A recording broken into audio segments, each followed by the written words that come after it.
Hello friends, आज हम लोग बात करेंगे एनसीईआरटी के कुछ रिएक्शंस के बारे में जो कि बहुत इंपॉर्टेंट होता है और आपको इनके लिमिटेशंस याद होने चाहिए। जैसे अगर आपको लिमिटेशंस नहीं आते तो आपको प्रोडक्ट बनाने में बहुत परेशानी हो सकती है। देखो, पहला रिएक्शन है गार्बेट-थैलेमाइड रिएक्शन।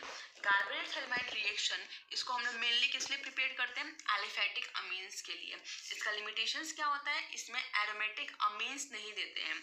कभी भी गार्बेट-थैलेमाइड रिएक्शन एरोमेटिक अमीन नहीं देते हैं, या फिर 2 डिग्री 3 डिग्री अमीन नहीं देते हैं, या फिर अगर जहां तुम हैलाइड यूज करते हो, अगर तुम एराइल हैलाइड यूज कर लो तब भी आपका गार्बेट-थैलेमाइड रिएक्शन नहीं होगा।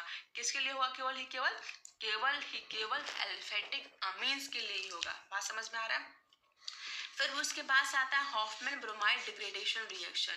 ये क्या होता है? हॉफमैन ब्रोमाइड डिग्रेडेशन रिएक्शन ये भी बस 1 डिग्री अमीन के लिए ही होता है।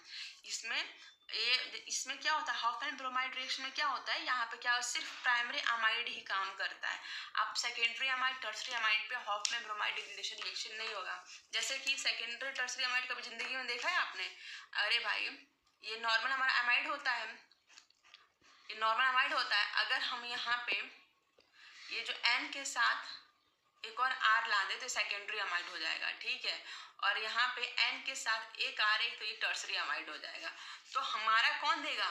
बस ये वाला देगा हॉफमैन ब्रोमाइड डिग्रेडेशन रिएक्शन। ये नहीं देंगे। समझ में आया? तो गार्बेट-थैलेमाइड भी प्राइमरी अमीन और हॉफमैन ब्रोमाइड डिग्रेडेशन रिएक्शन भी प्राइमरी अमीन देता है, ठीक है। अब देखो वुड्स रिएक्शन। वुड्स रिएक्शन में क्या होता है?